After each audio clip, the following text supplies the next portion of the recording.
Alright, let us begin. As I mentioned, what I want to do is actually do improper integrals before numerical integration, even though your textbook goes the other way around. Just feel like it's going to flow better. Numerical integration is kind of a weird topic.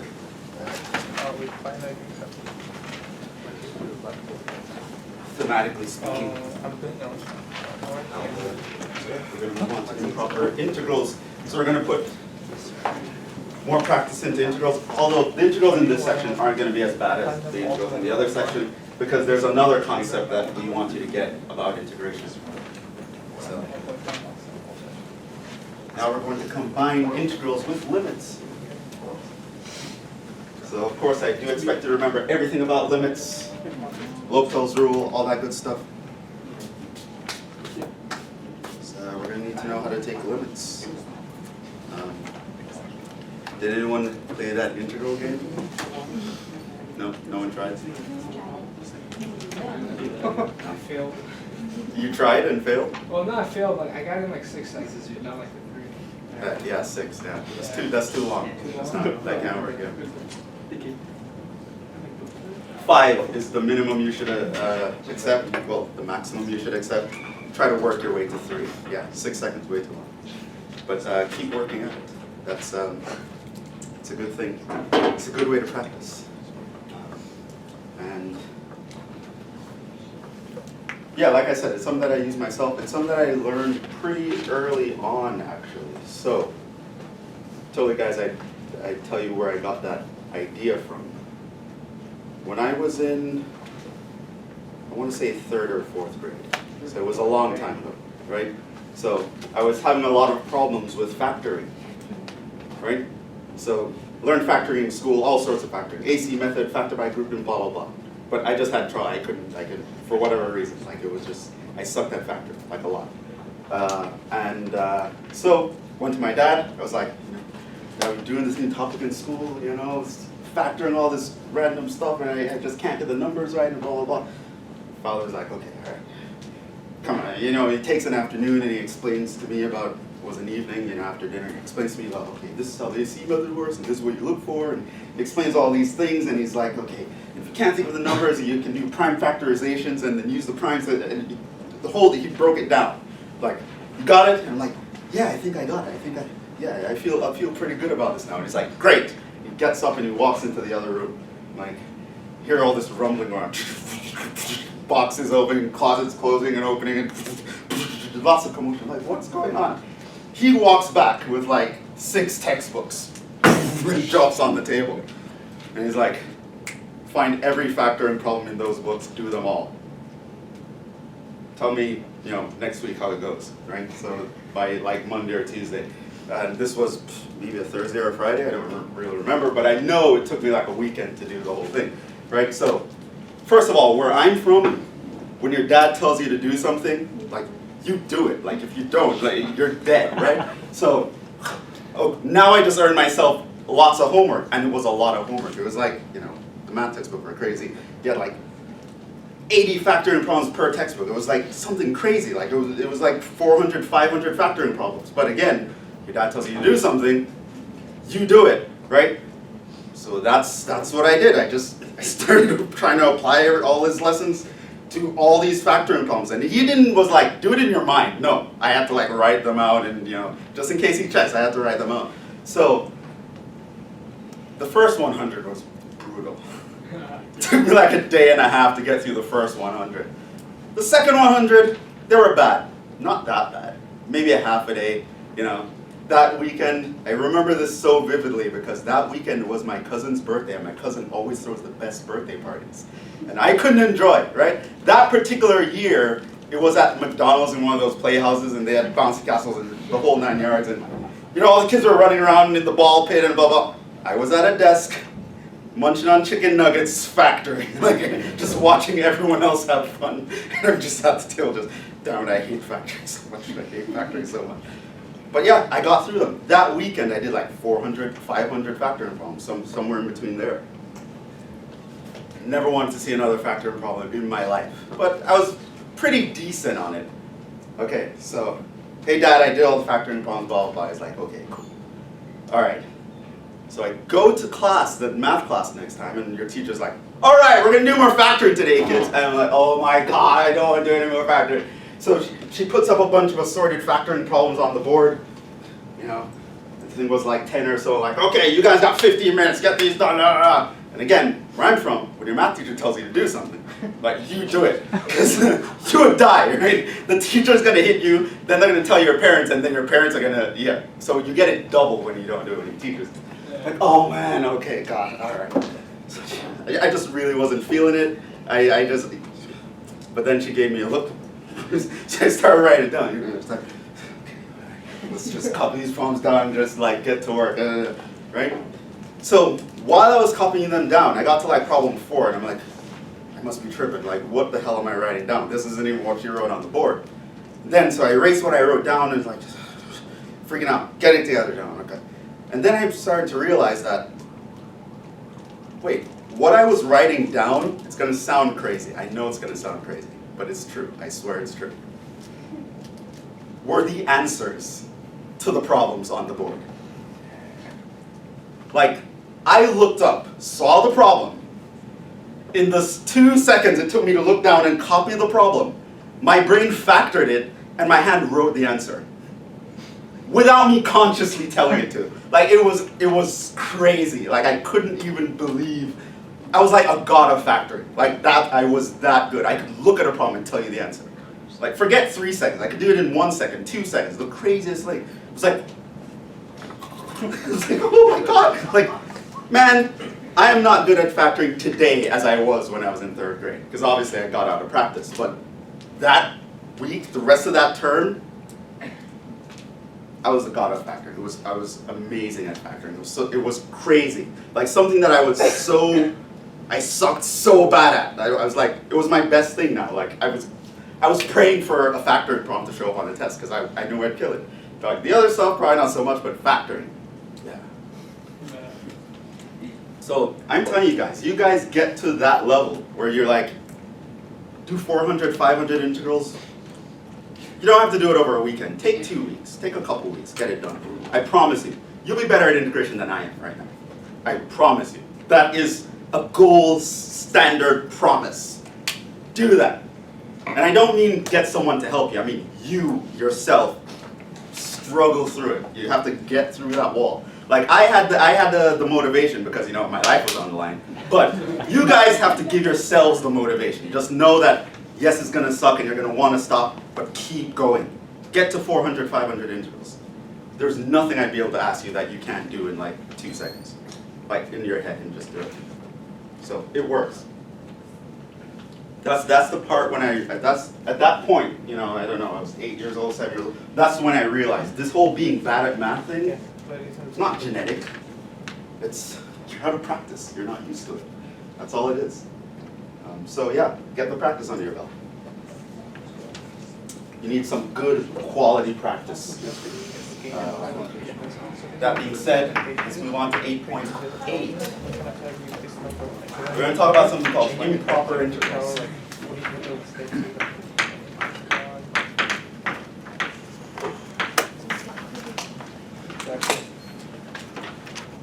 There's this dude called Black Pen, Red Pen on YouTube. You guys know him? Like this Chinese dude that does like math problems all the time. And every now and then he has like this video where he's like 100 integrals in one take, and the guy literally puts up a 4-hour YouTube video where he solves 100 integrals in like one, like no rest. He has it's like a marathon. He has his water bottle. He's like, let's go back. He does 100 integrals. Like do that. Yeah, it's fucking nuts. Yeah. Cool stuff. Anyway, we're gonna do improper integrals. So let's kind of talk about what these guys are. So the fundamental theorem of calculus, affectionately known as FTC,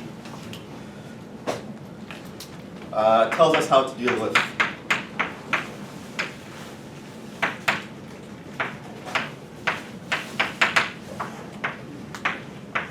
this integral, right? So part 2, I think in your textbook, is where it says that this is just the antiderivative evaluated at B minus the antiderivative evaluated at A, right? So the fundamental theorem of calculus tells us how to do that. find an antiderivative, plug in the numbers, and you're good to go. But the important thing is, in math, a theorem is only as good as its assumptions. It was assumed. There were several assumptions made here to actually prove the fundamental theorem of calculus. So one, it was assumed that f is continuous on AB.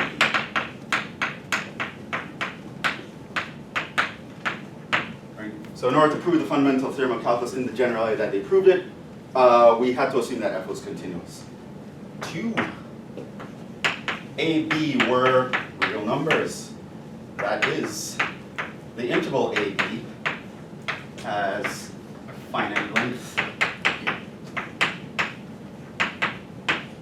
Okay. So, assuming that these were actually just numbers that you could just plug in, they're just regular numbers, and your function was continuous, we could compute the area under the curve f of x via what the fundamental theorem of calculus said. Right? So it told us how to compute definite integrals under certain assumptions.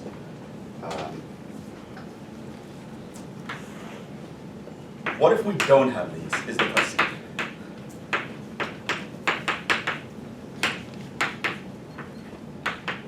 Okay.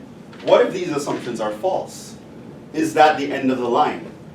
Would our integral not make any sense whatsoever? And it turns out the answer is no.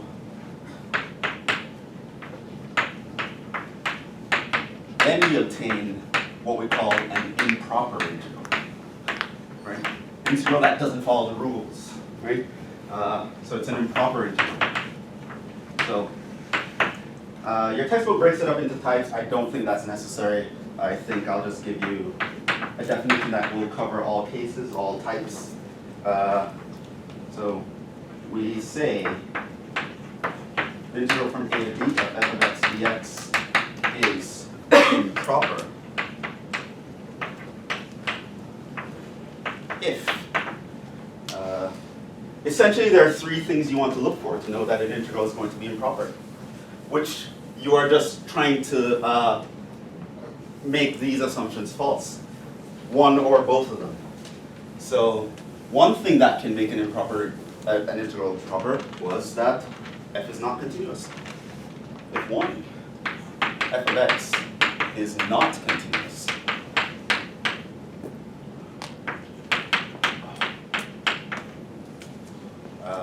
at some finitely many points in AB. So f is not continuous on the interval. This is one thing that can make an integral improper. We don't have the continuity requirement. The continuity will be broken at several points, maybe one, maybe two, maybe 3 points in the interval. This will give rise to an improper integral. And or, right, another thing that can make it improper, your b is infinite. It's actually not a real number. It goes off to infinity. So the upper limit is infinity. And or, your lower limit is negative infinity.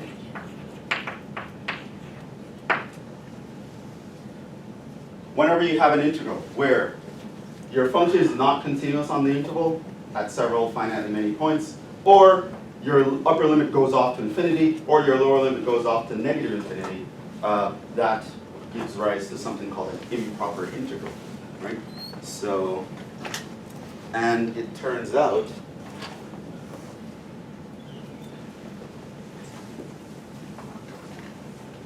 that we can compute them sometimes.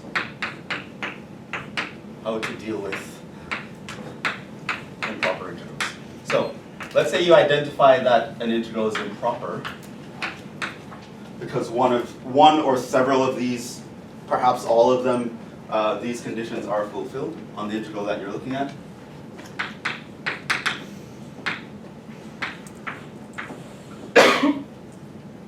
How do you go about actually making sense of it or figuring out, does the integral even make sense in the first place? We're going to talk about what that means to make sense pretty soon. One,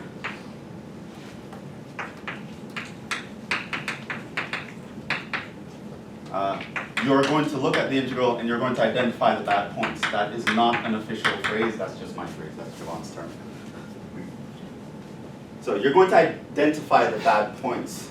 Bad points definition.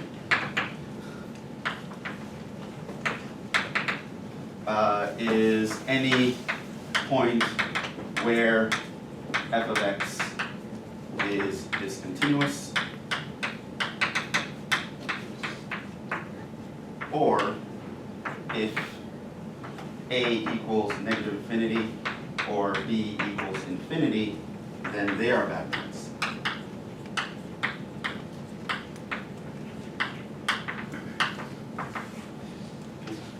So that's the first thing. Actually identify that you're actually looking at an improper integral, because there are going to be times when it might seem to be improper when it's not, or it might seem to be not improper when it is. So I make sure that you take some time to actually identify that it's going to be improper. Now, luckily for you, usually we are going to tell you when you're about to do an improper integral, even though in the wild it might come up with no indication. But once you kind of know that you're being faced with an improper integral, you are going to actually specifically identify the points that will make it improper. So either interval being infinity is going to be a bad point, as well as any finite x value where your function is undefined or discontinuous is also going to be a bad point.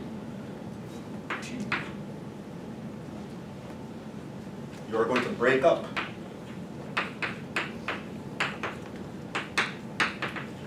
the integral so that one bad point is exposed, meaning it needs to be out in the open, you need to be able to see it, and I'll talk about situations where it might not be exposed per integral.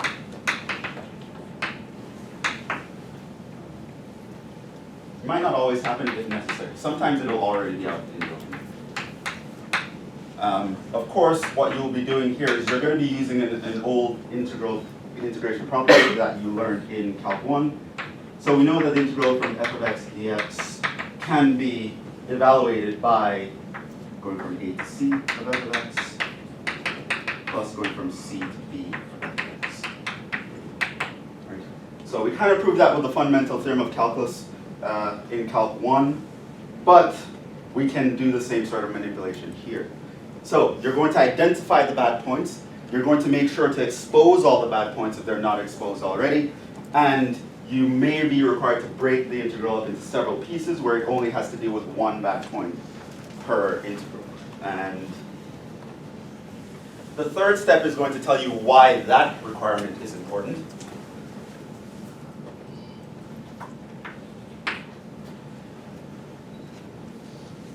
Because we want to know what is going on near these bad points. Now these points are going to be either infinity or negative infinity or points where our function is not defined. So technically we can't be at these points, but the idea is we want to know if we're in the vicinity of these points, how is our integral behaving? And of course we have a mechanism for that. We have limits. You are going to take limits to approach the bad points.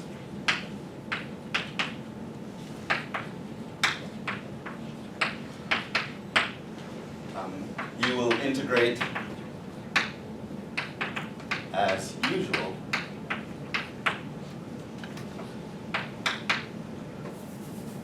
And after applying FTC, take the limits of the expression. And I'm going to show you, I'm going to write out how you actually go about doing this. So there's a certain etiquette, a certain way you want to express this.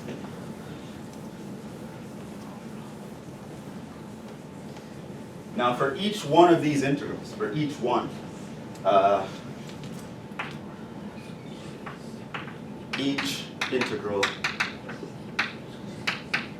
should have its own unique limit.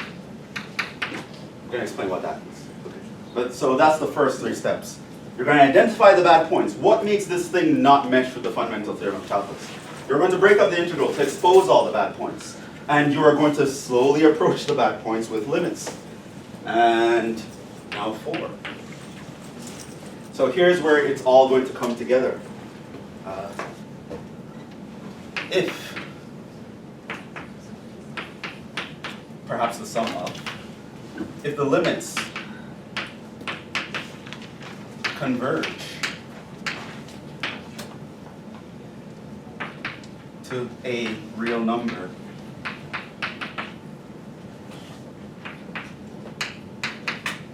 then the integral is said to converge to that number.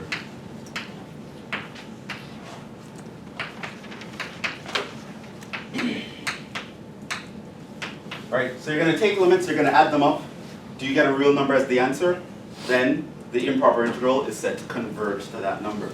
And otherwise, it is said to diverge.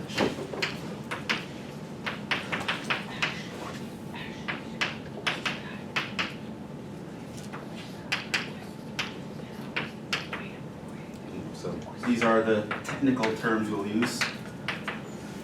So an improper integral can converge or diverge based on whether the limits that you took in step 3 actually make sense. And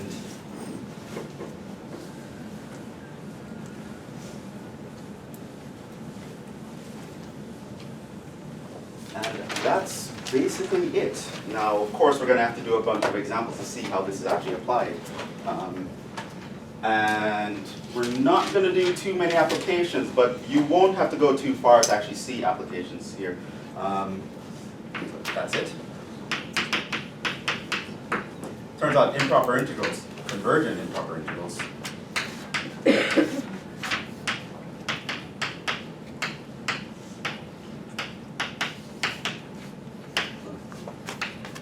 now, we're not going to do a lot of applications at this point, so you're going to have to take my word for it,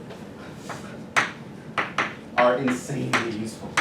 Now you might wonder, well, the integral doesn't want to behave, just leave it alone. But no, there's actually important reasons why we might want to compute an improper integral. It's indispensable in engineering. You know, engineers love Laplace transforms, for example. That's an improper integral.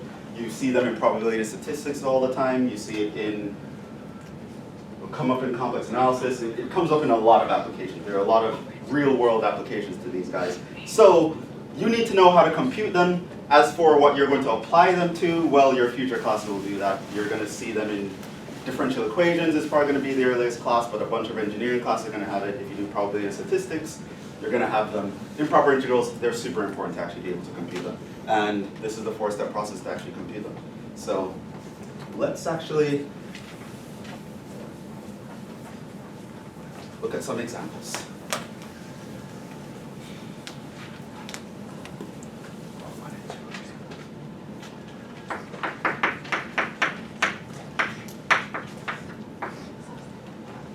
Now, to make sure we get a lot of practice in without actually wasting too much time, we're going to kind of half do some examples and then fully do some other ones. So I just want you to get practice of identifying the bad points and breaking up the integral. And then we will talk about actually going through some full problems if there are no questions on that stuff.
copying this actually?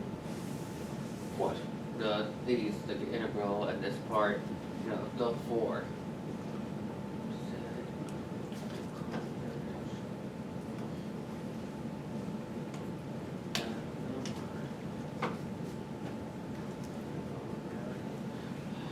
Otherwise, see the board. I have to see the board. Otherwise, it is said to diverge. It is said to diverge.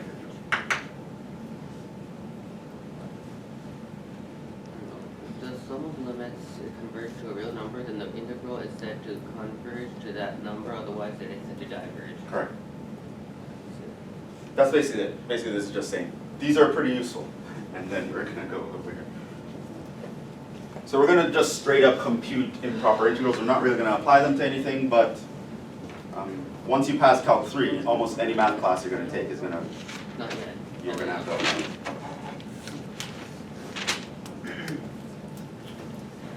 Just to make sure that we can actually get through the steps here. Okay, part A.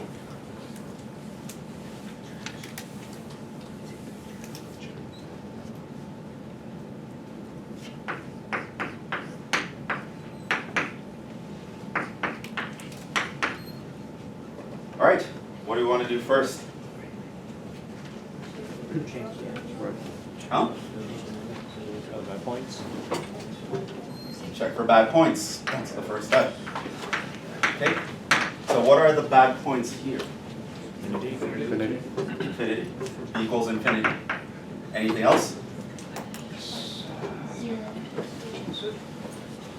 That's actually it.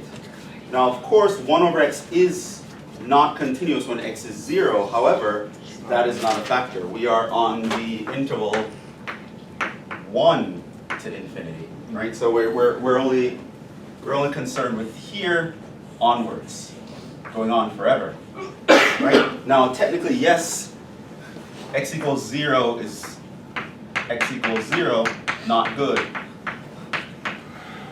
but not an interval, so we don't care. Right? The only bad points, according to this improper integral, is the infinite limit there, the infinite upper limit. So there's only one bad point, and it's already exposed. It's already out in the open. It's infinity. So there's really nothing to break up here. There's only one, and I can see it right there. So what we would do is we would take limits to approach the bad points. So I would say take the limit as n approaches infinity, say. You can use n or u. And you go from 1 up to n. 1 over x dx. And what you would do is you would continue, but we'll do some full examples later. But the idea is you are now going to compute this integral with 1 and n. You're going to apply the fundamental theorem of calculus, pretend n is just some number. And basically what the limit's going to do is then it's going to keep pushing n further and further and further and see what's happening to the actual integral. So we're actually going to look at this particular integral, and a lot of integrals like it, and talk about whether they will converge or diverge to anything. So don't worry, we'll come back to guys like that. But that's the first example.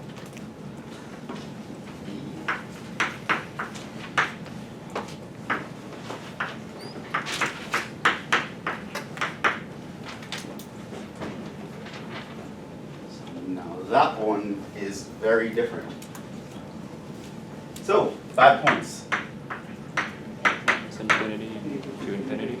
Well, our b equals infinity, a equals negative infinity, x equals 0. Anything else? No, that's it, right?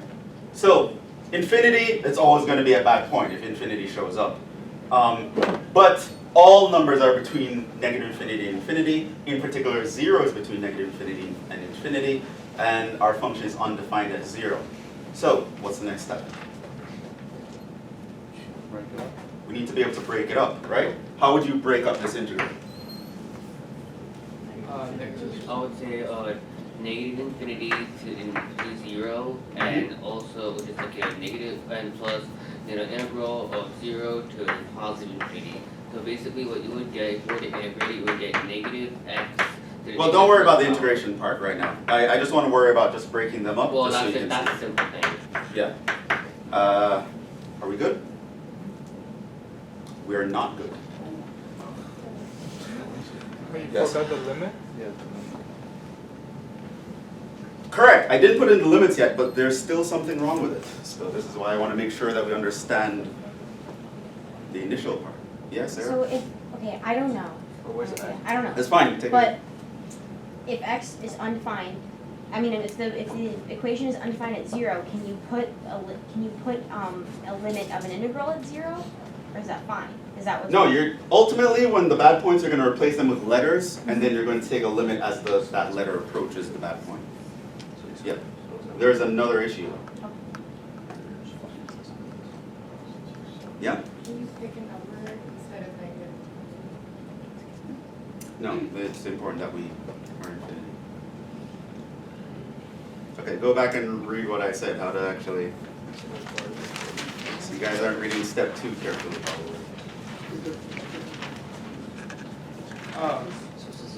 You break both of them to 4 examples. Why? Because you only need one. Right, so I like triple underlined that there should be one bad point per integral. If you look at these integrals over here, there are 2 bad points on each of those integrals. This is bad. We can't take a limit approaching 2 directions, right? We have to either approach from the left or from the right. That's how one-dimensional limits work. So I can't approach 2 bad points at the same time. So having 2 bad points isn't good. So the breakdown isn't done. What will we do here? Yeah. You break it, the first one, so minus infinity to minus 1. Then? And then another integral from minus 1 to 0. A third integral from 0 to 1. And then 1 to infinity. Yeah. So that is the proper breakdown. Okay.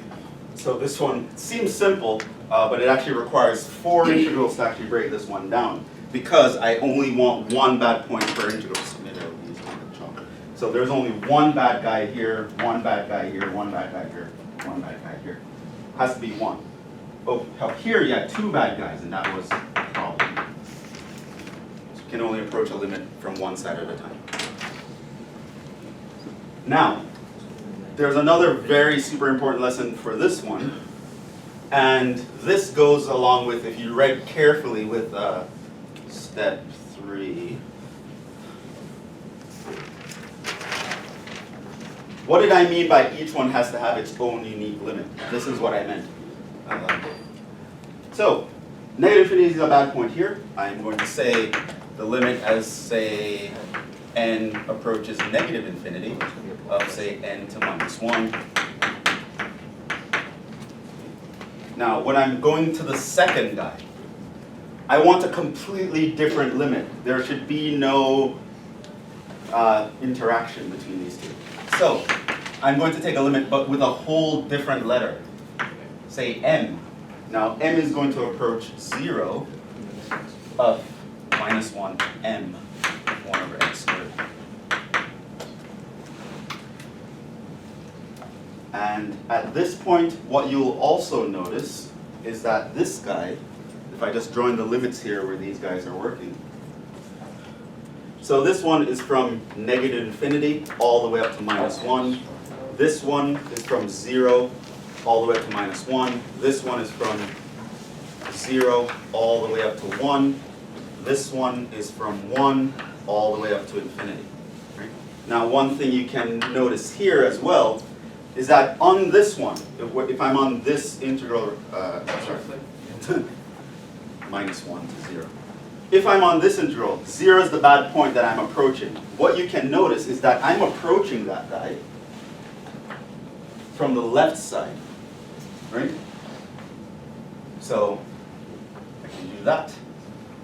I'm approaching 0 from the left. Plus whole other limit, p approaches 0. Now if I look on this one, I would have to approach 0 coming from the right. So I can put 0 from the right. Let's say p up to 1.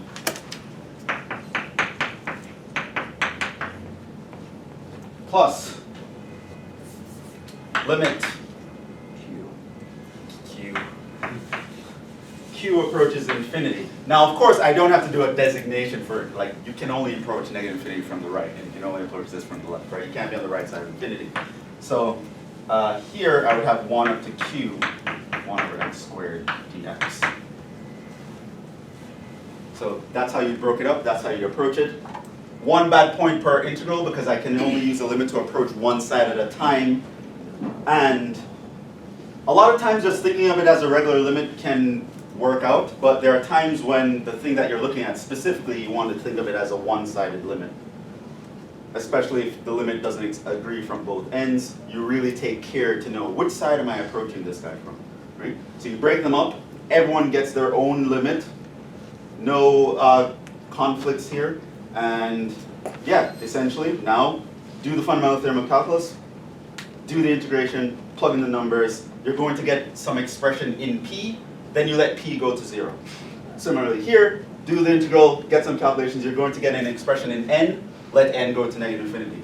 Do the integral, you're going to get an expression with m, let m go to 0 from the left.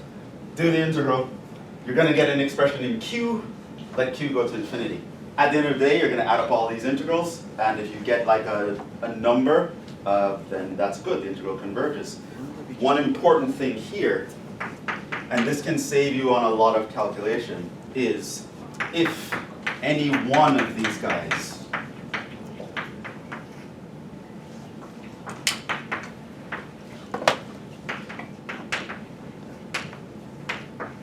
if anyone messes up, if anyone diverges, then the entire integral diverges.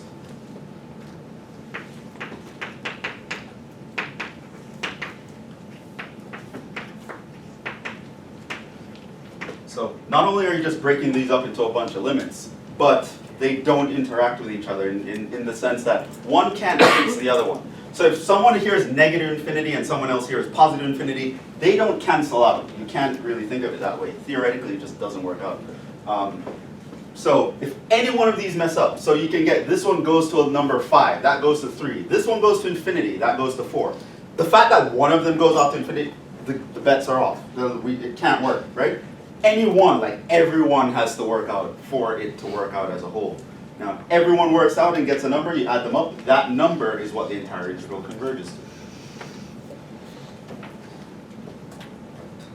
Yeah, okay, so I'm pretty sure with those two examples, we kind of went through all the scenarios that you would have to worry about. So hopefully we can get through the rest of these relatively quickly. And then we'll actually fully compute a few examples. Maybe talk about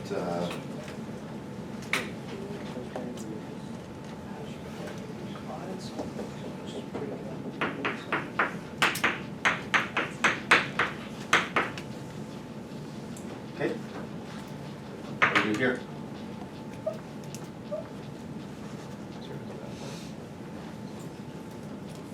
Huh? 0 is the bad point. Bad points. X equals 0.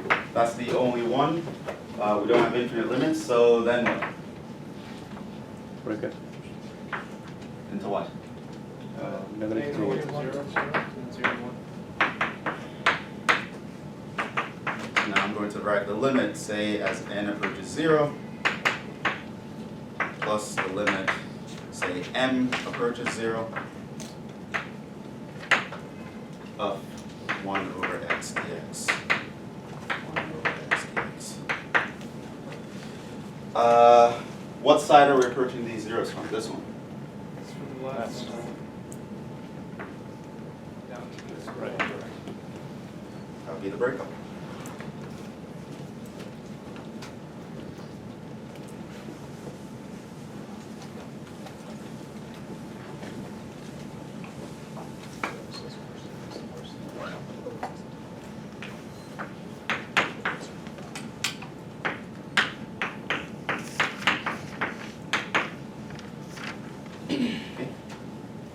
What happens here? Your bad point's 2. Bad point. X equals 2. That's the only one? Yes, that's the only one. So, how are we going to break this up? You can do 0 to 2.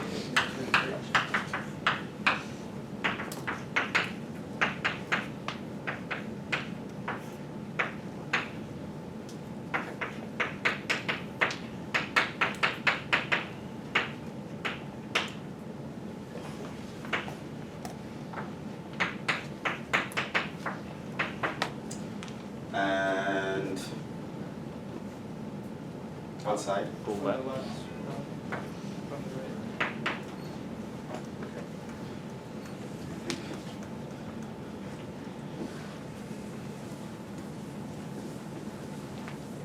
right. Are we all getting it? Is everyone?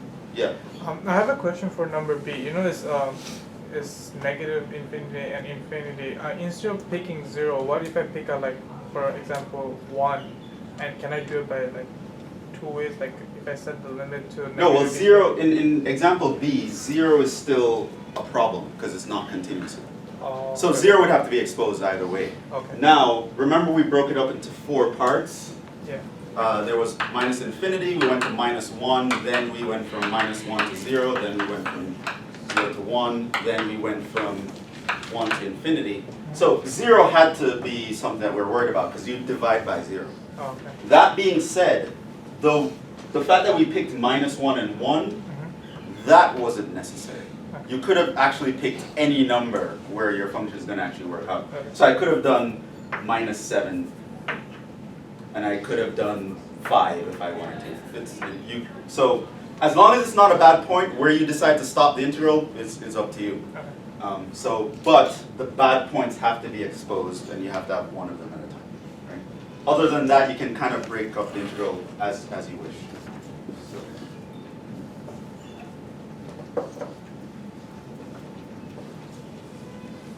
But of course, you pick nice numbers. You pick like a 1 because it's nice. But technically, you could pick anything in theory. That's not a bad point.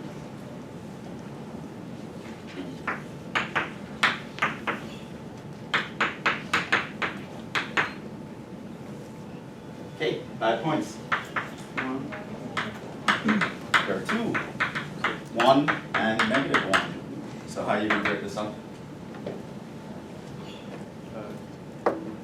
From -2 to -1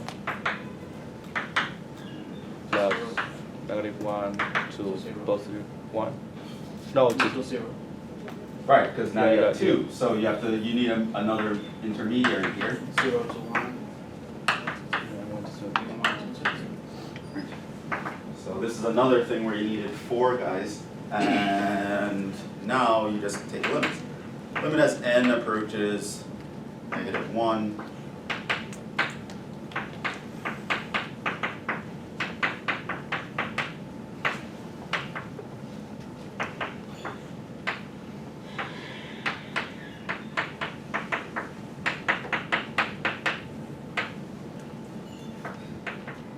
Now eventually, 1. 0 to p.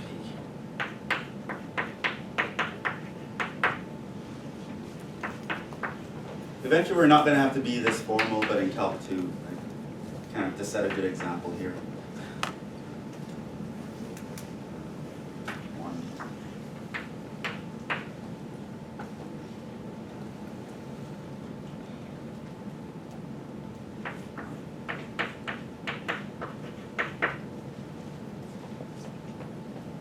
And eventually you'll get to the point where you don't have to write in the limits because you'll kind of know that you have to take a limit and you just worry about the limit all the way at the end and you can kind of get around that. But when you're learning something for the first time, do it properly with the proper etiquette. So I do expect you guys to take your time and break things down and write out all the limits with all the different letters and just to make sure that you're thinking of it correctly. Here we're approaching -1 from the left. Approaching -1 from the right. Here we're approaching 1 from the left. Here we're approaching 1 from the right.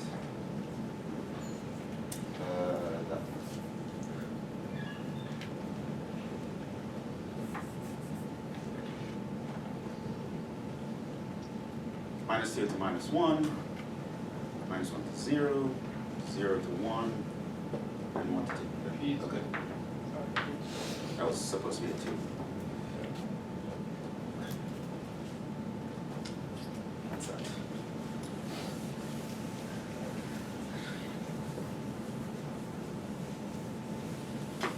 This integral is actually a super important integral.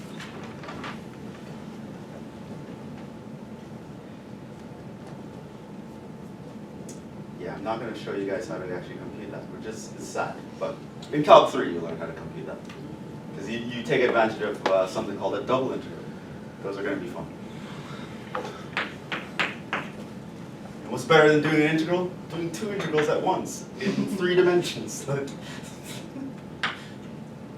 You're going to do triple integrals. It's going to be a fun time.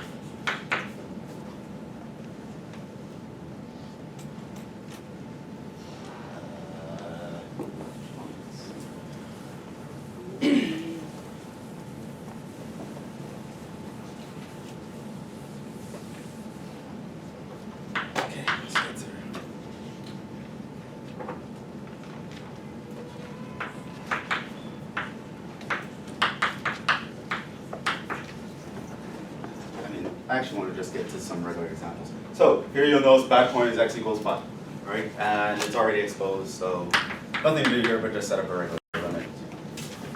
And it goes to 5 from the left.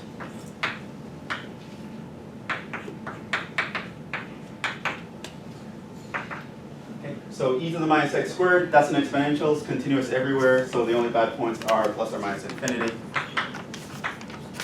Take some limit approaching negative infinity up to, say, 0. Let's say 0.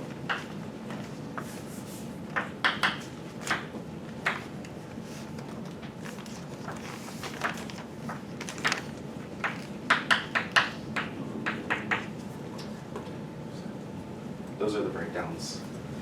So what do you get as your, once you integrate and create it, what do you get as your final answer? We're going to do some examples like that now. So you will see, we're going to do something. So here I just wanted to make sure that you understand how you actually break them down, how you actually look at them. Now, let's actually get to a point where we actually compute some answers. And we can talk about what those answers might mean. At least here we're going to talk about geometrically what they might mean. And in future classes, you'll have them have other interpretations. So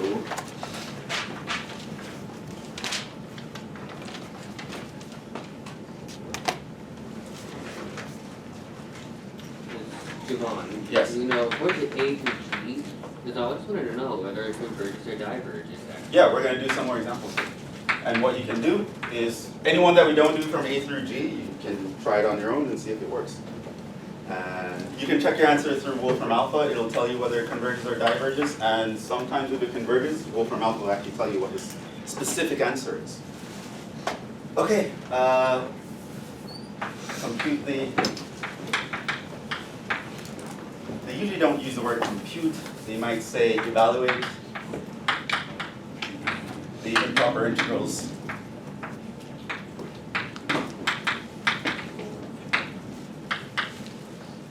Or show they are divergent.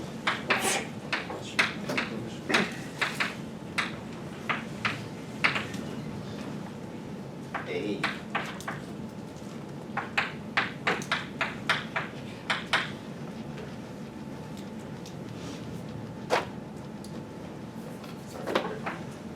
To infinity, 1 over x squared dx. 0 to 1, 1 over x squared dx.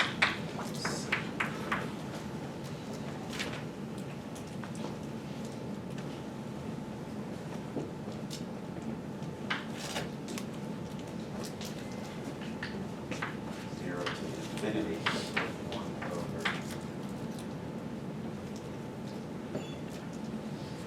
x squared plus 1.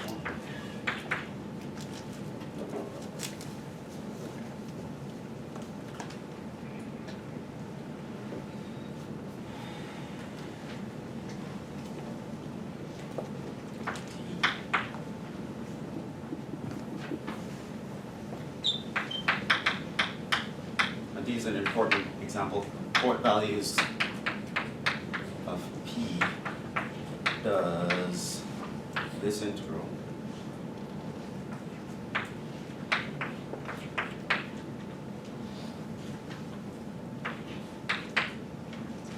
converge?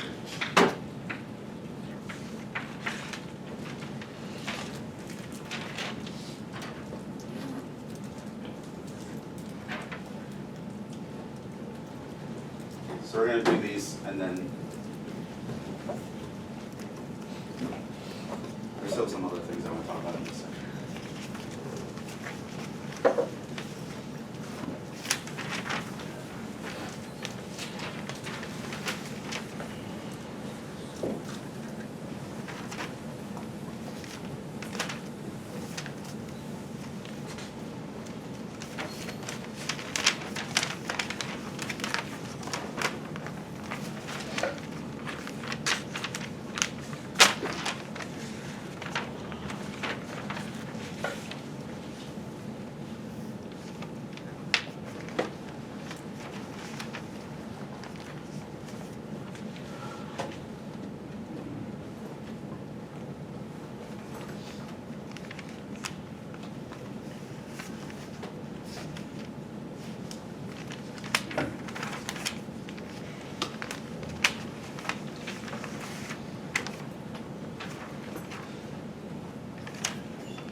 On example B, upper limit infinity.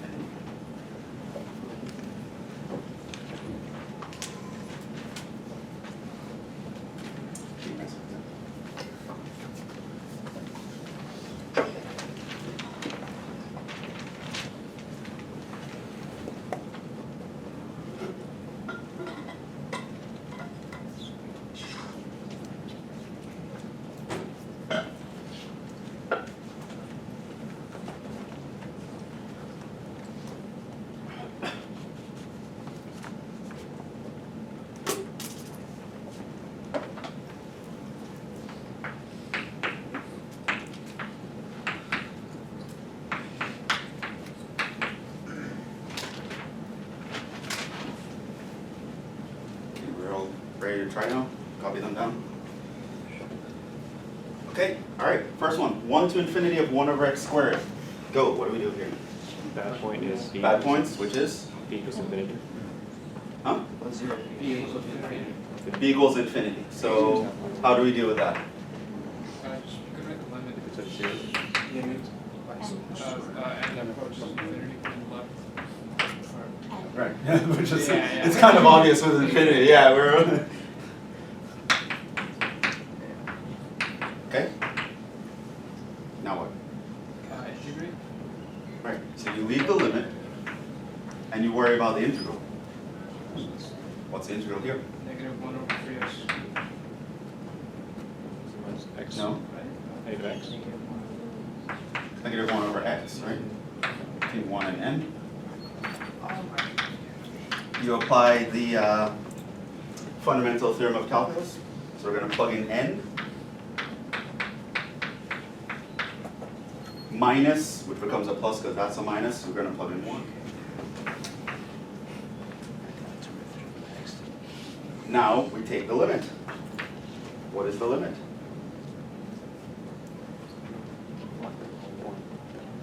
It's 1. So this guy converges to 1. Now, what does that actually mean geometrically? Well, we know what the graph of what the graph of 1 over x squared looks like.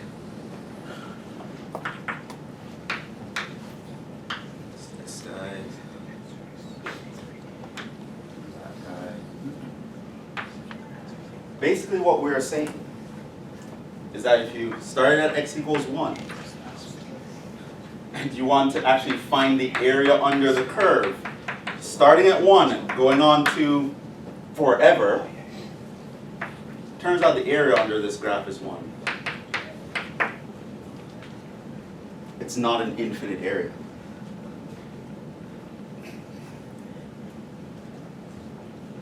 It's kind of crazy if you think about it, but it's It's actually 1. The area under that graph is 1 squared unit. Oh, interesting. Like, there are a lot of other things that are kind of weird, but we'll get to those later. Talk about Gabriel's horn maybe and some other interesting ideas.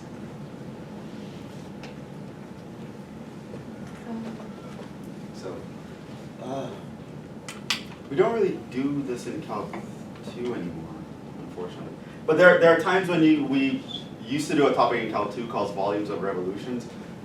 It's kind of where you like take a curve and you decide what would happen if we rotate this around the x-axis. We'll create this, this 2D shape, and we actually wanted to find what is the volume of that shape, right? And we didn't really do improper integrals at that point, but that was the idea. You just took some curve, you rotated it, and you find the volume of the revolution. You looked at this as some solid shape. What would actually be the volume? What you can show with with improper integrals is little peculiarities, like there are times when you can have a finite volume from an infinite shape, but yet the shape is going to have an infinite surface area. So you kind of end up with this thing. So I think particularly with 1 over x, like if you look at y equals 1 over x. I'm going off topic here. So y equals 1 over x, if you only look at it from 1 to infinity, and what you do is like you just rotate that around the x-axis. Basically you sort of get this thing where, I'm looking from 3D, it's going to just look like that, right? It's going to get some shape like this, right, when you rotate it around. And it turns out that that shape, it's called Gabriel's horn, which goes on forever. It turns out that it has finite volume, and yeah, you can compute that with an improper integral. But it turns out that the surface area of the shape is actually infinity, which means this is an object that you could fill it up with paint, but you can never have enough paint to actually paint the surface, which is crazy. Like we don't have enough paint to paint around the edges, but I can literally fill it with paint. And it's like a ridiculously small amount of paint also. And it's like, what? How does that even happen? And it turns out studying things like that actually has a lot of applications. But yeah. So this guy here, area under the curve from 1 to infinity, it's actually just 1. That's the geometric interpretation, and we'll see some others. So that's 1 to infinity of 1 over x squared. It actually converges. Moving on to example B.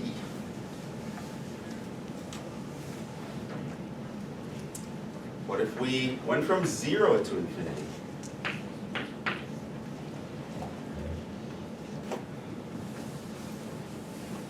Okay. So let's actually, don't go from 1. Let's just start from everything over here. What do you think the answer is going to be? 2?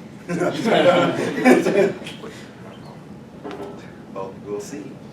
All right, what do we do here? We do 0 to 1 to like break up the interval. And? 1 to infinity. All right, so you have to break it into 2 integrals because there are 2 bad points now, right? 0 as well as infinity is going to be a bad point. So this is going to look like limit as n approaches 0. We're going to be approaching 0 from the right side. Isn't it 1 to, oh, never mind, yeah. Plus limit as m approaches 0, as m approaches infinity, of m 1.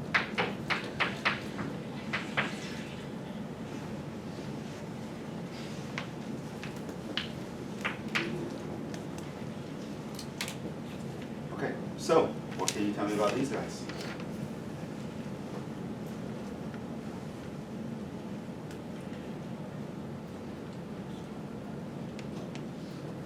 So now, if you actually take this integral, right, you know what that's going to look like. This is minus 1 over x, right? The integration is not the important part here.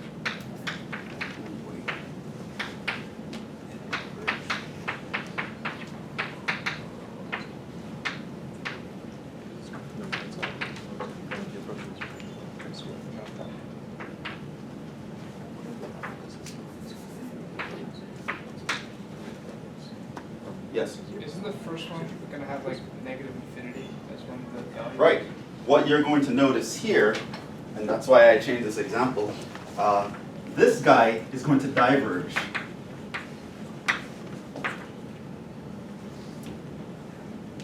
To negative infinity. So I can just kind of look at that. Oh, I have an x in the denominator, and that denominator is going to approach 0. That's not going to work out for me, right? So I already see that this guy diverges. Now what that actually means is, now of course, we actually know that the second integral converges, but it actually doesn't matter. Once you know any one of them messes up, this guy completely ignore it. You don't have to find the limit, you don't have to do anything. Right? So I can look at a piece of this improper integral and I can see that, hey, it's one piece diverges. It actually does not matter what the other piece does. So this guy actually diverges.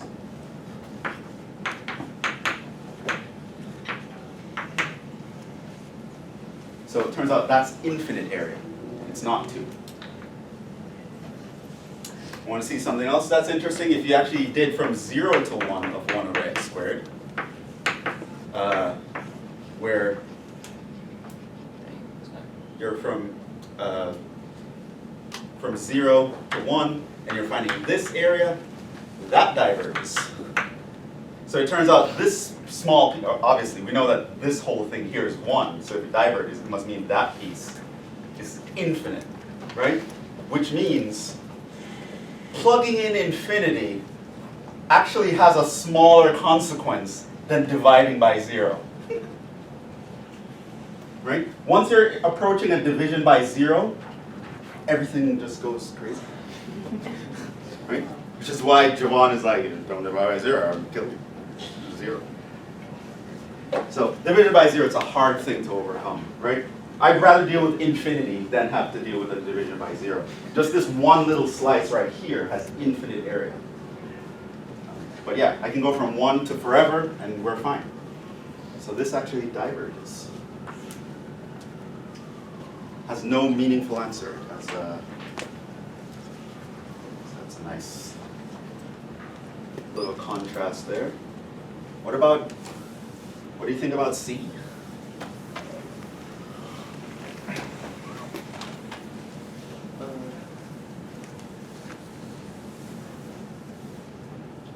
Yes. If you were to first C, I would say like it's arc the integral of 1 over x squared plus 1 is arctan, right? Yeah. Arctan x, right? Right. But if you were to plug in from 0 to infinity, so basically if you were to say the arctan of infinity, that would be like pi over 2. And for not only that, and if you were to find the arctan of 0, it would be 0. Right. So your pi guess over is 2, what? We must subtract 0 is pi over 2, which means it's convergent. Did the whole problem in his head. Exactly. That is convergent. How many people saw that right away? Infinity is the only bad point. X squared plus 1 is never actually 0, so I never actually have to worry about division by 0. This guy is actually continuous everywhere. The only bad point is, and Jason solved everything for us, so now it's just a formality of writing it out just to give Jhevon something to grade. Right? Just look at that. Please, Jhevon, it converges, obviously. Right? That's what I want everyone to do. Right? Right now, just writing it out, you should know that that's going to give you a tangent inverse from 0 to n. We're going to do tan inverse of n minus tan inverse of 0. Now you should know that tan inverse of 0 is actually 0. So the only thing we have to worry about now is tan inverse of n as n is approaching infinity. And of course, we all know the tan inverse graph.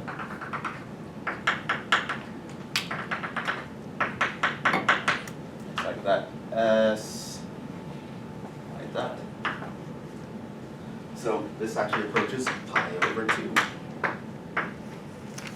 So in other words, we can say this integral converges to pi over 2. Now that's actually a really nice function as well.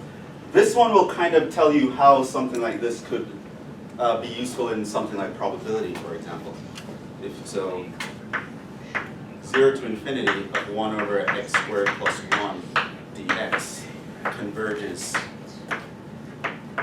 to pi over 2. It also turns out that if I had negative infinity down here, it'll actually converge to pi. So what would this guy actually look like? Well, 1 over x squared kind of looks like this. 1 over x squared plus 1. When your x is 0, it hits 1 as a maximum.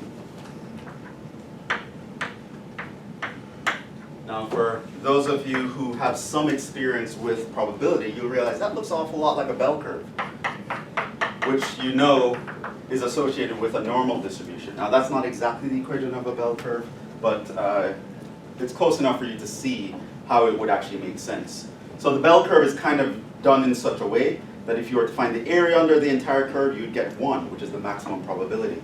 And you can talk about the probability of being in some range as an area under the curve. And so you study like probability, and you start studying continuous random variables, and you talk about the normal distribution, you're going to have improper integrals showing up all the time. And you can actually make it make sense and fit a probability standpoint, because you can make sure the area is finite under an infinitely long curve. So yeah, that one actually converges to pi over 2. And it's symmetric about the graph, so this area here is also pi over 2. So the area under this curve from negative infinity to infinity is pi. Okay, let's look at D.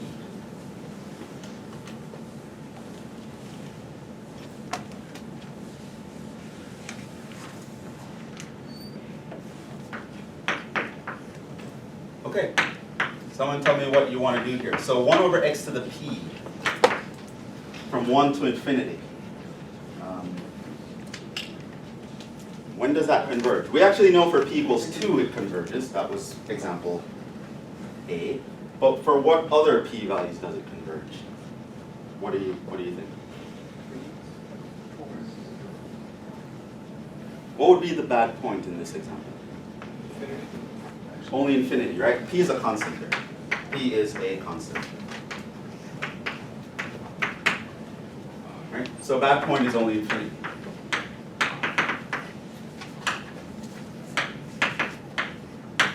Okay? Now what? How do we make sense of that?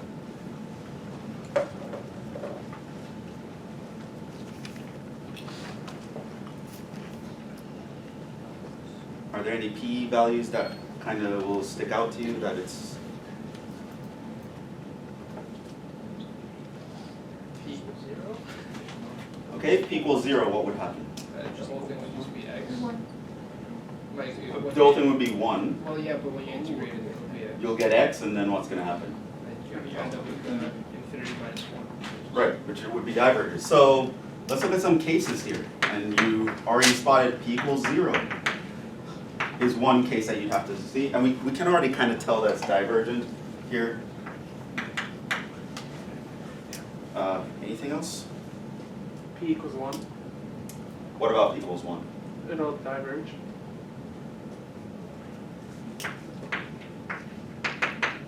It'll diverge? Why? Because when you integrate it, you'll get ln x. Right? And ln of infinity is infinity. Right? What else? There are a lot of these like it could be any constant, so maybe start giving me some intervals to work with here.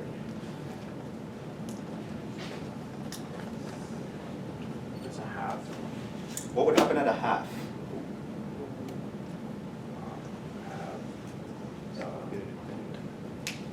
One over x to the half.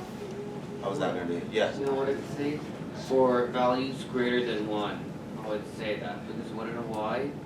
Because if you were to integrate it, let's say like 2, 3, 4, 5, Mhm. like, and if you were to integrate it, with any of these values greater than 1, perhaps even 100, you can see and find out that, if you were to integrate it, you would just get a real numerical value rather than just ln. What about slightly bigger than 1, like 1.01?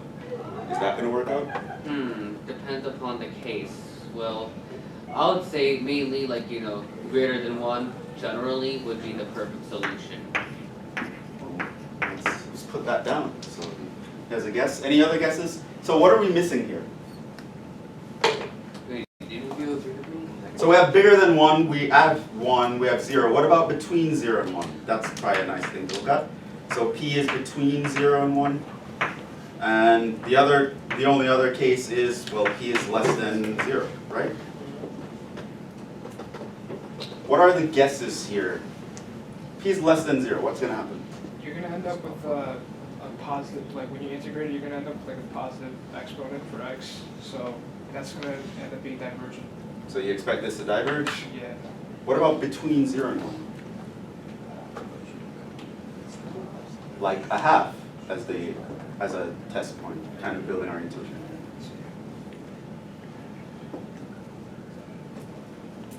I think that would also diverge.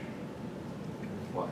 Because I mean, if you use half, that'd be like x to the negative half. And that would be x to the half over 2. Right, because you'd use the power rule, Yeah. which is going to require you to add 1 to the power. If you're between 0 and 1 and you add 1, you're going to get something bigger than 1, which means it's a positive power. That's not going to work out. So we kind of expect this to diverge. And being that we already know it converges, we're kind of thinking that this is kind of the only case that it's actually going to work out for us. Right? We know it works out at 2. It makes sense for anything bigger than 2 as well. Of course, between 1 and 2, is that going to work out? Well, you can take this same kind of approach. 4p equals anything slightly bigger than 1, you'd end up using the power rule, right? So you're going to have x to a minus a power that's negative, and it's actually going to be less than 1. So when you add 1, it's still not going to actually bring you into the positive situation for the power. So that's our guesses. Let's actually check. So we can actually see, at least for those who couldn't see this in your head at the moment, that this will actually work. So case 1, p equals 0. Then our integral from 1 to infinity of 1 over x to the p dx, well, that's just going to be integral from 1 to infinity of 1 dx. Infinities are bad points, so we're going to take the limit as n approaches infinity of 1 up to n of 1 dx. This is going to be the limit as n approaches infinity of x between 1 and n. And this is going to be the limit as n approaches infinity equals infinity. So it diverges. Okay, so our intuition checked out there, diverges here.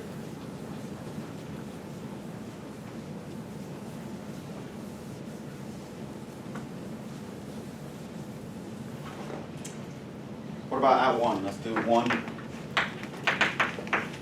The integral from 1 to infinity of 1 over x to the p dx. Well, that's just integral from 1 to infinity of 1 over x dx. That's just going to be the limit as n approaches infinity.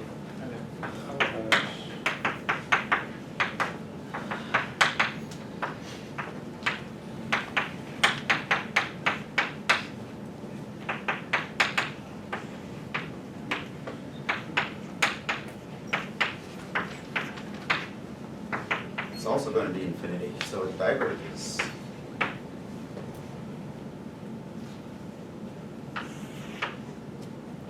Well, let's end with case 3, you know, as a Yeah. we're being more poetic that way. We're like, oh no, starting to get worried. In the last minute, the hero makes it through. Just saves the day. Step 4, between 0 and 1. So we have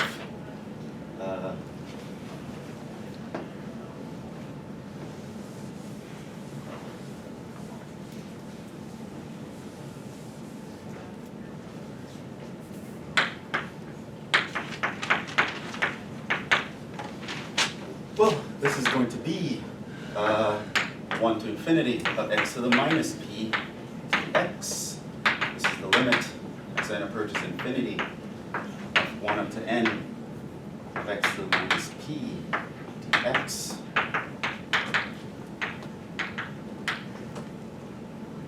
So this is going to be x to the minus p plus 1 over minus p plus 1.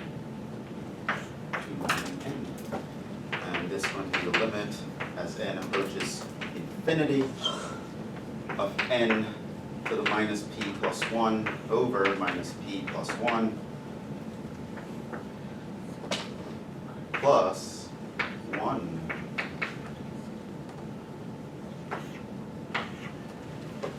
Okay, so what are we going to get here?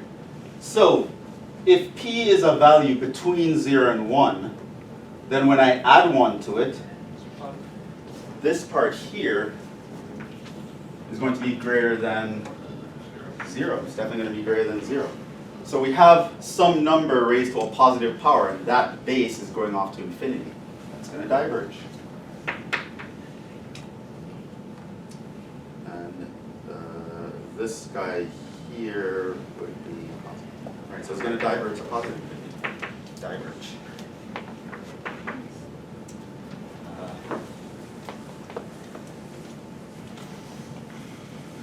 Case 5.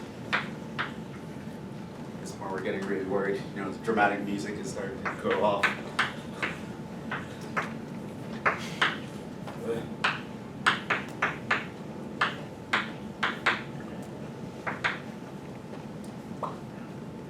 So we're less than 0. So what I can do is set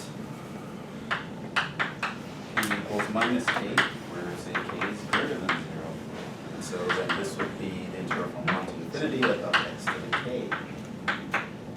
This would be the limit as n approaches infinity to n x to the k dx.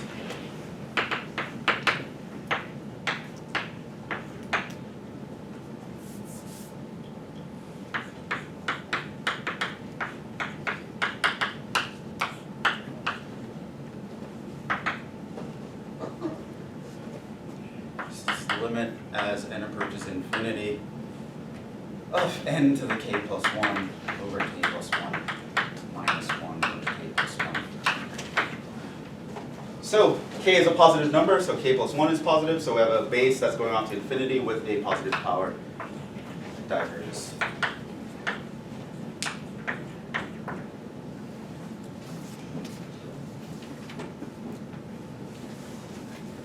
Now Gandalf shows up on a white horse with an army behind him, just when we're losing hope. And we deal with the case 3, which is p is greater than 1.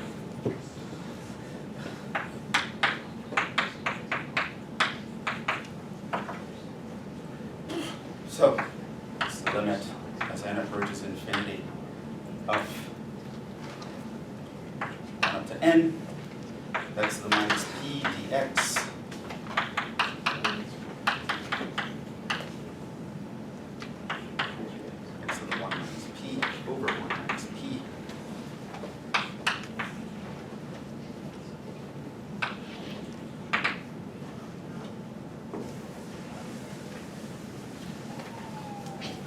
Now, we're painstakingly going through this one because this is actually a very important integral, it turns out. So kind of want to show you. We're going to actually use a base of theorem on this integral, so I really want you to fully understand it. So we can plug in n, this is the limit as n approaches infinity of n to the 1 minus p over 1 minus p. Minus 1 over 1 minus p. Now, our p is larger than 1, so if I take 1 minus p, that's actually negative, and you plug that in, that's like 1 divided by infinity, kind of. That's actually going to approach 0. And so, this actually converges to p minus 1. Ta-da! That converges. Now, this is actually, believe it or not, a super important integral. It's going to help us with a lot of things in the future, but it's also going to help us in the next section of this chapter, as well as when we get to series. Knowing about this integral is going to be super helpful. So we like to state it as a theorem. The integral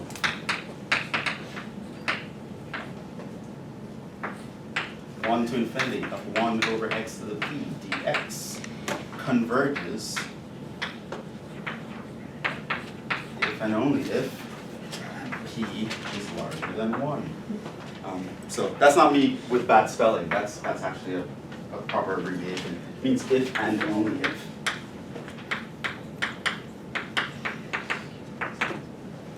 Okay.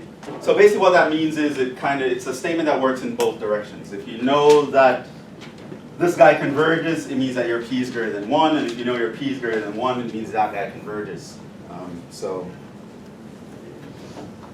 it turns out in everyday life, most people kind of think in terms of ifs and only ifs, but in math that's very dangerous. People always think everything works two ways, but in math it doesn't always work two ways. So we know, for example, that if you're differentiable, you are continuous, but you should also know that if you're continuous, you're not necessarily differentiable. That's a statement that only works in one way. A lot of people just believe if it works in the other way, it must work the other way as well, so, which is not true. Not true in general. So whenever a statement is actually true in both directions, a math textbook would say if and only if, or it might abbreviate with IFF. And that's the theorem. This is something that we know now, and we are going to use pretty much all the time. Right? This particular integral, 1 to infinity of 1 over x to the p, converges if and only if your p is larger than 1. And you just saw the proof. We just went through a bunch of cases, did a bunch of integrals.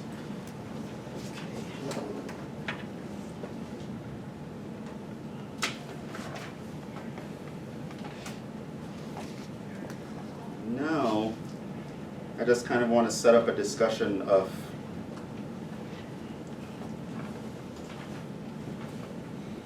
computing improper integrals without computing improper integrals. One of those things. Now, sometimes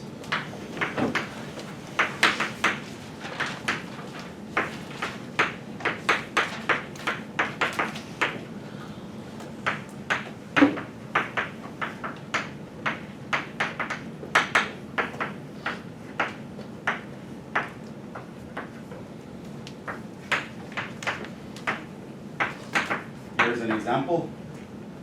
0 to infinity e minus x squared.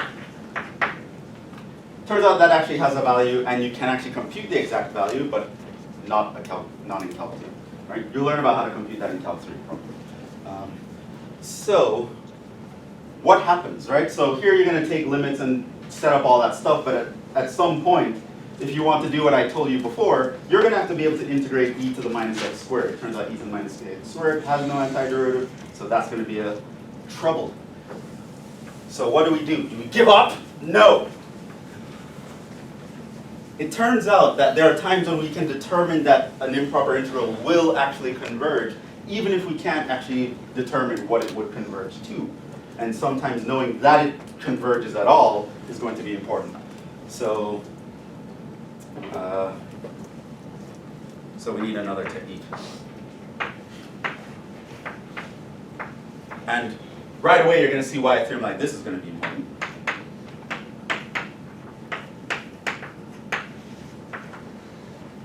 So now Gandalf enters in the form of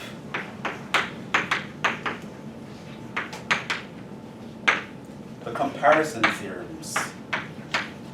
Essentially, we are going to figure out whether or not an improper integral converges by comparing it to some other improper integral that we know whether or not it converges.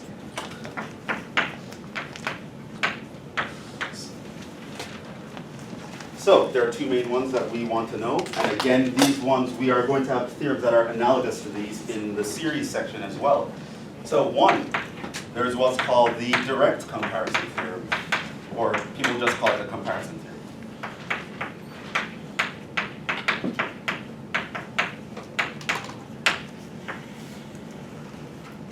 And the wording is very important. Every part of the wording is very important, so pay attention. So suppose f and g are continuous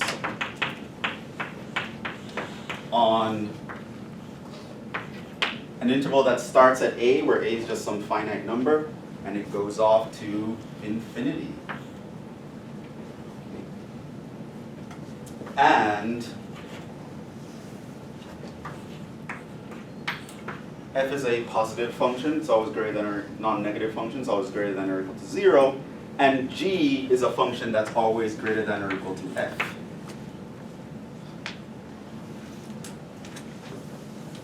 Now, in Calc 1, we learned that integrals obey inequalities, right?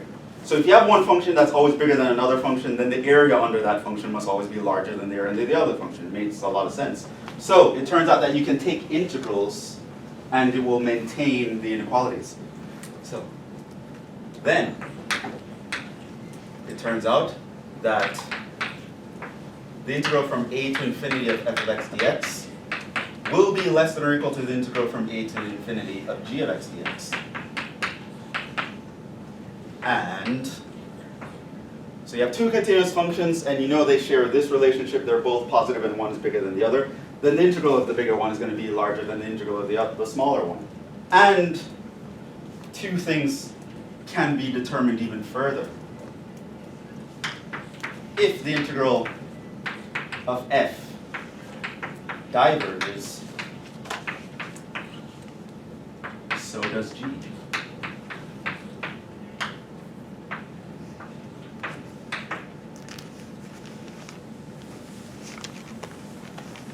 Now I'm not going to prove that to you, but it should make a little bit of sense. So it's always positive. So if it diverges, what is it going to diverge to? Infinity. So I have this integral, it's always bigger than that integral, and this one diverges off to infinity. What's going to happen to this guy? Well, he always has to be bigger than or equal to that guy, so he's going to diverge to infinity. So if the smaller one diverges, it's going to force the larger one to diverge. That's one conclusion you can actually make, right? So, in other words, let's say g is an integral I'm interested in, and I don't know how to compute it because maybe it doesn't have an antiderivative or it's just way too hard. If I could find another integral that is positive and smaller than g, and I know for a fact that that one diverges because it's easier and I can actually prove that it diverges, then it would automatically mean that g diverges. In another situation, if the g converges,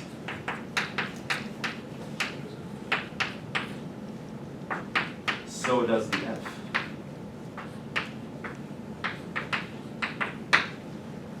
So, in another situation, what if I know about the larger integral, and this one is a number, it stops at a number, like 5. Then it means that this integral can't pass the number 5, right? So if this one stops at a number, it's going to force this one to stop at a number. It either has to stop at that number or stop at some point before that number, right? So if I know this is true, that's true, and this relationship is shared, then it automatically means if the larger one converges, the smaller one has to converge. So let's say I'm interested in some integral f. I don't know how to compute it because it's really hard. But I found some integral that's larger than f, they're both positive, and I know for a fact that that one converges because I can actually compute it. Then it means that the original integral actually converges. So I can know about the divergence of g or the convergence of f using this condition. Right? Kind of get the idea? We're going to do some examples of it. Probably not this class, but next class we'll do some examples. So that is called the direct comparison theorem. So now there's going to be a question of, well, if I'm interested in f, how would I go about finding something like g to actually get this to work out, or vice versa? We'll get to that soon. Now, no conclusion in any other scenario.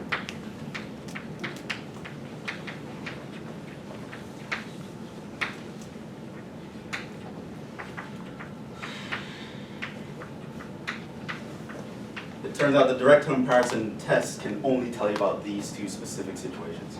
If, for example, this guy diverges, can you say for sure that f is going to diverge? Well, no, because it could stop at 1, and the inequality would still be true, right? Or if this one converges, can I say for sure that that one's going to converge? Well, no, it can be bigger, which infinity is bigger. Like you can't make any conclusion on that. Right? If the larger one converges, you can make the conclusion the smaller one converges, and if the smaller one diverges, you can make a conclusion that the larger one diverges, but you can't make any conclusions in any other scenario. Okay. Now, that presents its own challenges. How would you actually find who is for sure bigger than or smaller than this that finds the properties that you want? And next time I'll give you tips on how to do that. But there's another comparison theorem, where you don't necessarily need to know how they behave in relation to each other. So there's another thing called the limit comparison theorem.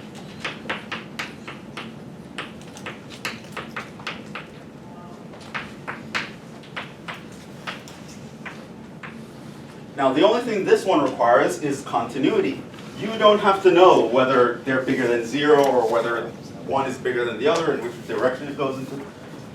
So it says the following: if f, g are continuous,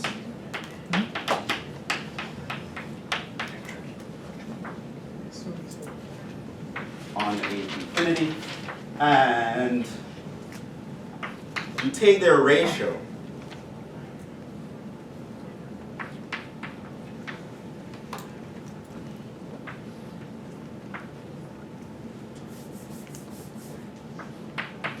of f of x, say, over g of x, and it actually doesn't even matter who you choose as f or g. And that gives you L, where L is some positive constant. Right? So you have two continuous functions.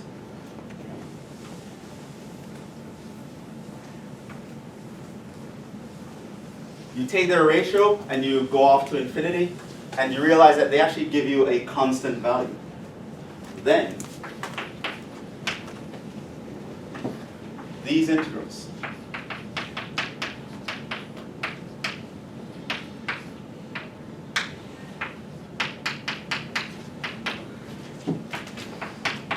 will both converge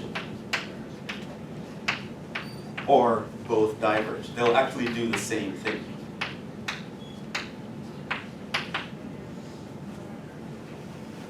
Right? Basically what this means is that you can think of one as a constant times the other. Right? So if one is a constant, the other one is just going to be like a constant times that, which means the other one should be a constant as well. Conversely, if one of them is infinite, then the other one is going to be a constant times infinity, which is going to be also infinite.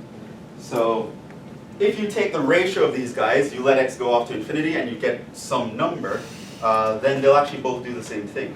This one is kind of easier to get away with because you don't care or need to know who's bigger or who's smaller, right? So that's just one less thing you have to worry about. But again, you have to have some idea what one of them is doing. And if that works out, then you'll automatically know what the other one is doing. So you can have some function that some improper integral that you're interested in, but you can't really compute it. Find some other integral that you know what's going on. You know it diverges or you know it converges. And you don't even care if it's bigger or smaller than this, it's not going to matter. But if you take the integrands and you divide them and take a limit and you get a constant that's positive, then it means the guy that you cared about is going to perform exactly like the guy that you know about in terms of convergence. Yes? So in this case, you already have like one that you know, it's conversion and diversion, right? Yes. And then, okay. And then if it gives you a constant with that, then it would be, with the known, it would be conversion and diversion, right? Mm-hmm. Compared to the, okay. Yep. Yes. So, yeah. That is, we'll stop there for now. We'll do examples of these, of how to actually apply these, but just kind of know them, read through them, let the ideas kind of sink in and marinate, and we'll do examples of applying them next time. Until then, so, what are we doing?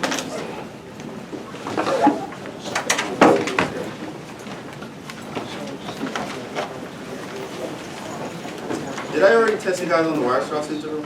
Yes. Okay, so the test, I guess I might throw in a few general integrals because I did go over strategy for approaching any integral. So the test next week will be on improper integrals and just general integration. Like I'm going to throw in a few mixed techniques you might not know what to try. Identify what to try and actually do them. And I will put applying like a comparison theorem in for the bonus. So that's next week's quiz. I don't think this is nice. Next one.